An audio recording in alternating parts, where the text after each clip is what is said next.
Mudah-mudahan kita semua dalam keadaan sehat.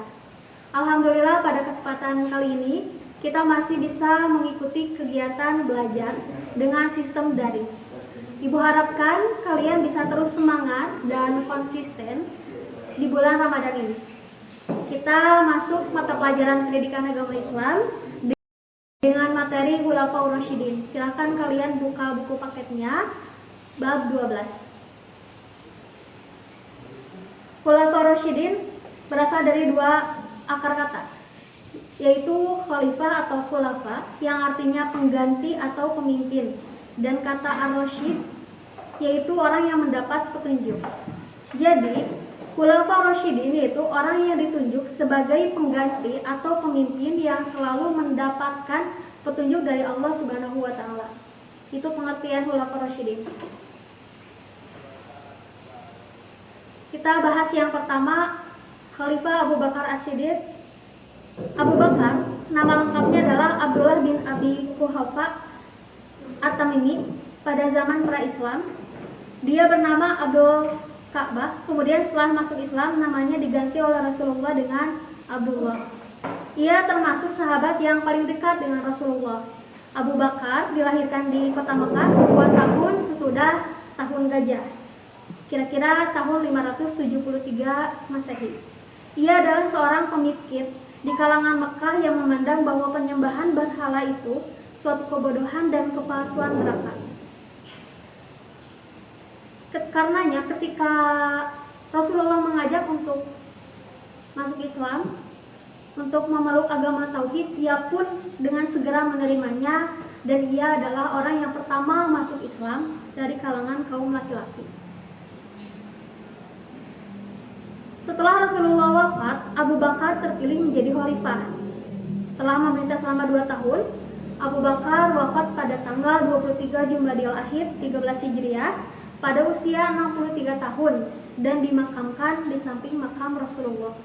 Beliau dikenang oleh para sahabat sebagai khalifah yang taat kepada Allah dan Rasulnya, serta berbudi luhur, tidak sombong dan rendah hati, serta amat sederhana. Di sini kita bisa rincikan prestasi Abu Bakar As-Siddiq. Yang pertama, memerangi orang murtad, kemudian memberantas nabi palsu, mengumpulkan penulisan ayat Al-Quran, terus memperluas wilayah dakwah Islamnya. Yang selanjutnya, keteladanan karakter Abu Bakar As-Siddiq yang patut kita teladani: rendah hati atau tidak sombong, berhati tenang, sederhana dan penyabar.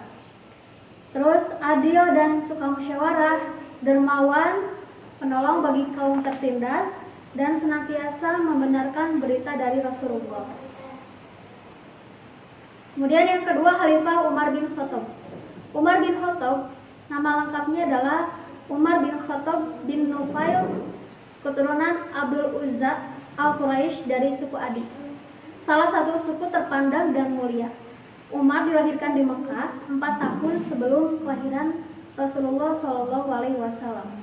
Ketika menginjak remaja, Umar mendapatkan kepercayaan dari suku bangsanya Quraisy untuk menjadi wakil dalam berbagai perundingan dengan suku-suku yang lain. Salah satu sifat yang menjadi karakter menonjol dari Umar bin Khattab adalah sifatnya yang pemberani, tidak mengenal takut dan gemetar. Dan di sini langsung saja, sebelum Abu Bakar meninggal, ia telah menunjuk Umar bin Khattab sebagai penerusnya. Pengangkatan Umar mendapatkan persetujuan di kalangan kaum muslimin. Setelah dibaiatnya Umar menjadi khalifah, Umar berkata, "Orang-orang Arab bagaikan seekor unta yang keras kepala dan ini akan bertalian dengan pengendara di mana jalan yang akan dilalui. Begitulah aku menunjukkan kepada kamu jalan yang lurus." Umar memerintah selama 10 tahun. Umar dibunuh oleh seorang budak Persia yang bernama Abu Lu'lu'ah. Prestasi Umar bin Khattab dalam masa pemerintahannya mendirikan beberapa departemen di dalam pemerintahan, mengatur dan menertibkan sistem pembayaran pajak, kemudian mendirikan pengadilan dengan memisahkan lembaga yudikatif dan lembaga eksekutif, kemudian membentuk jabatan kepolisian untuk menjaga keamanan dan ketertiban negara.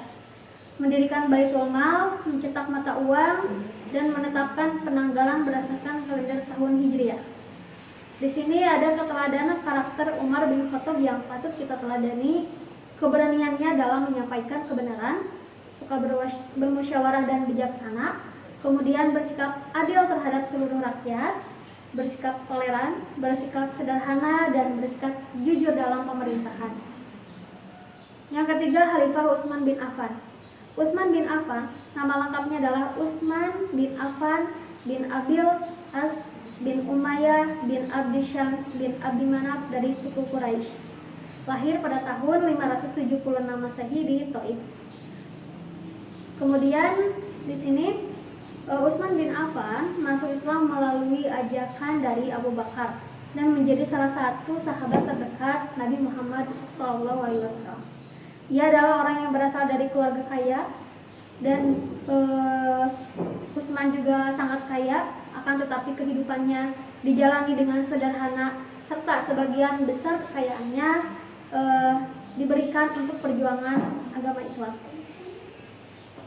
Kemudian sini kita langsung saja prestasi Khalifah Utsman bin Affan: memperluas dakwah Islam, mengganti gubernur wilayah Islam yang ingin memisahkan diri setelah wafatnya Khalifah Umar, memperbanyak naskah Al-Quran yang sudah dibukukan menjadi 7 eksemplar, membangun bendungan untuk menjaga arus banjir yang besar, membangun perekonomian, membangun angkatan laut, membangun jalan-jalan dan jembatan-jembatan, serta mendirikan masjid dan memperluas masjid di Madinah hingga 160 kali 150 hasta.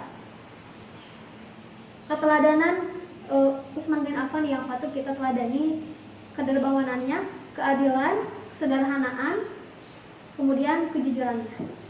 Dan yang terakhir, Khalifah Ali bin Abi Thalib.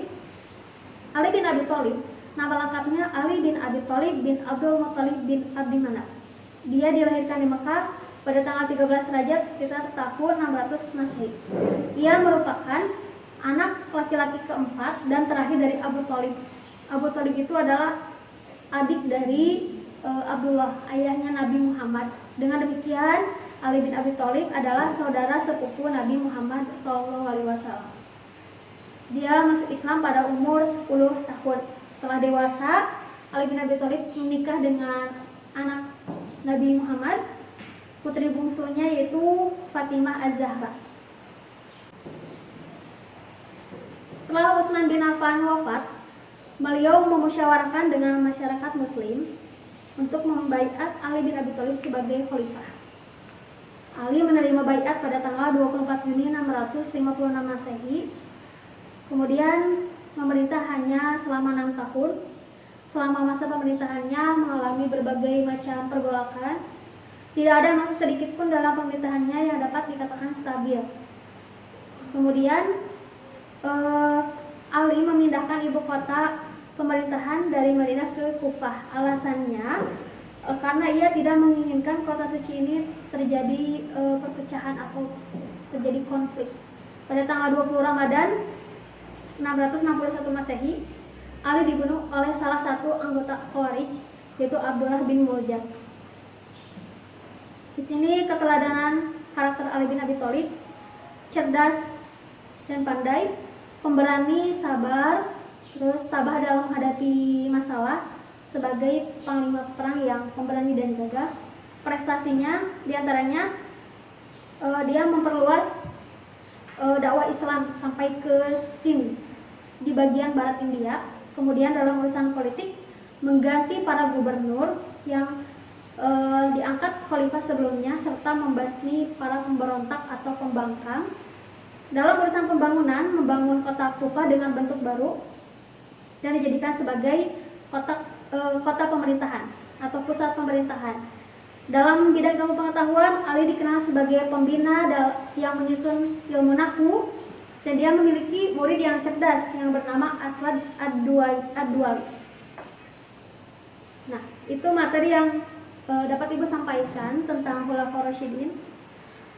Mudah-mudahan dengan disampaikannya materi ini, Ibu harapkan kalian bisa meneladani semangat para khalifah, para Khulafaur Rasyidin, dalam menyebarkan agama Islam, dalam membasmi para pembangkang. Apabila ada materi yang tidak kalian pahami, kalian bisa hubungi Ibu di nomor WhatsApp. Tetap semangat, jangan lupa like and subscribe channel SMP Teosila Intelijensia. Terima kasih. Assalamualaikum warahmatullahi wabarakatuh.